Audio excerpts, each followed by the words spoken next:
What's up everyone, and welcome to the Board Game Burger, the channel where we evaluate board games like we would classy hamburgers with all the deliciousness. This is What's Cookin', our crowdfunding format where we sample an upcoming project and tell you if it has those melt-in-your-mouth qualities or not. Today on our table is something a little different for me. Dockfighters: The Ale Wars is an alternate history fictional war game, loaded with aerial combat, dice chucking, and even three-dimensional movement.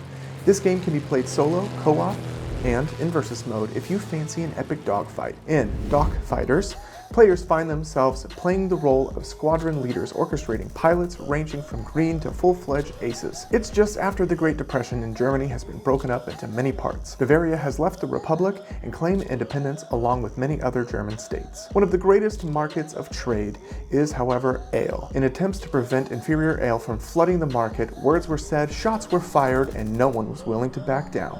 As a squadron leader, it is your role to toe the line and make your way through this epic combat Ale Wars campaign. But fear not, for the campaign begins at the beginning, taking off and landing, then target practice and many other surprises that follow.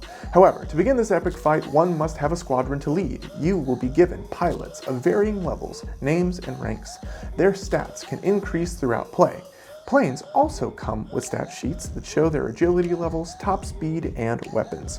Turns are broken up into 3 phases and multiple subphases. We can't cover them all here because the rulebook was a whopping 88 pages, but I'll give you a basic idea of how things work. Phase 1 is movement.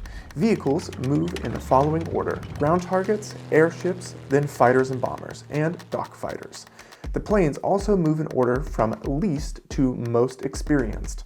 At the beginning of movement, you can increase or decrease your speed based upon the engine power listed on the stat of the plane you are flying. So if your engine power is 1, you can increase your speed by 1 or decrease it by 2 because it is always easier to decrease speed than accelerate. Then the plane will fly a number of spaces equal to the current speed. If your speed is 6, you fly 6 hexes forward. Based upon your agility, you can also turn. The more agile your plane is, the more often you can maneuver and make these turns. And you can maneuver more quickly. Anytime you turn, you lose speed at the end of your movement. Instead of turning, you could also climb or descend. Using these nifty magnets, you can increase or decrease your altitude. When increasing, you lose speed, but gain speed when diving. This can be done up to 5 levels, and the levels of altitude have a great impact on combat. In Phase 2, we have combat. First, the ground targets take aim and fire when possible. Then comes the pilots. They attack in order of most experienced to least experienced, that is to say, in the opposite order of how they move. So, an ace would potentially take out a green pilot before they ever have a chance to blink. To fire on an aircraft or ground target, they must be in range, and most of the time your targets must be in front of you, but this depends on the weapon being used. Your plane stats show the weapons you have equipped. If you have a light machine gun attached, you can chuck 6 dice for close range, 1 for medium, and 0 for long range.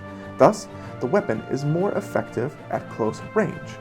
Throw those dice and add the modifiers like altitude, visibility, experience, tailing, and so on to see if you hit.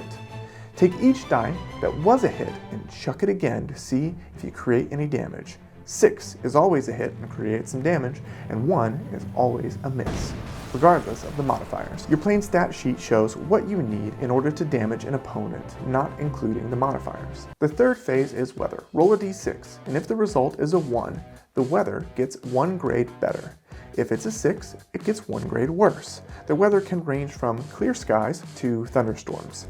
These all reduce visibility and make flying more dangerous, and flying through those clouds could have dire consequences. The same die you used is also the die that will indicate the change in direction of the wind.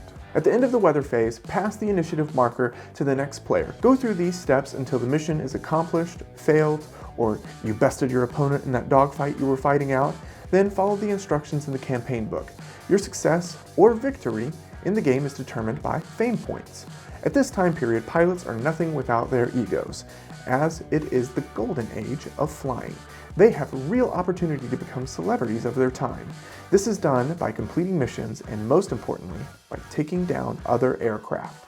There's a lot more rules that we won't cover here, but just know that the rule book is thorough and There's a table of contents to help you find all the answers to your questions. Dockfighters: The Air Wars was a step outside my normal playstyle of games in that I usually don't play too many war games. This, however, is through and through a war game, but the thing I found most appealing was the aerial combat, in particular climbing and diving. It's a really cool element that requires a lot more thought than if we are simply flying at the same altitude, attacking one another, maneuvering through turns and barrel rolls and of the like.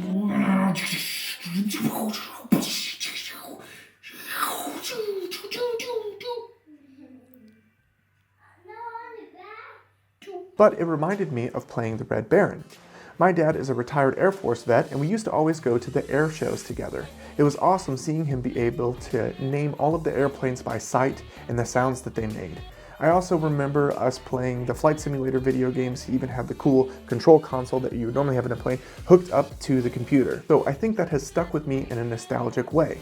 I even remember the airships in the Red Baron. Did you think I was going to forget talking about these bad boys? They're epic and can be outfitted with these Dockfighters, which are small and tough to hit, or even add some firepower, because who doesn't want that? They move slow and are easy to hit, but man, can they lay down some damage. I think the magnets are a super cool and innovative idea. They hold very well, and most planes have no problem staying attached. The airships, however, are a little bit wobbly, but this is the prototype version. I wish more games found awesome ways to incorporate magnets into games like this. It's so innovative. As far as the planes go, I must say I'm impressed with the detail on the miniatures, and I have been assured that this game is huge, so the campaign will come with tons of add-ons. One thing I do hope for, however, is a non-wooden box. This is cool for the prototype so you can have something to put the game in, but it looks a little out of place on my shelves. I prefer some boxes with the awesome artwork instead, and I know that this is just a personal preference, but I just like my box art. I would also love to see miniature buildings and ground units instead of these wooden tokens, maybe as a stretch goal or add-ons. My opinion of this game is that it's for those who love wargaming, aerial combat, and don't mind a lot of bookkeeping and stats that you have to keep track of.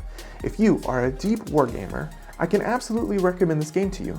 I'll also say that if you are interested in stepping into the world of wargaming, this might be a great game for you to begin with. It has a great campaign, like I said before, and it really does walk you through each part of the game step by step. I think this game is super innovative, and I can't wait to see the final product and get it to the table to have some more aerial fights. So, if this is a game for you, use the link in the description below, and I will see you there. Please don't forget to smash that like button if you're into that, and subscribe. Stay hungry, friends.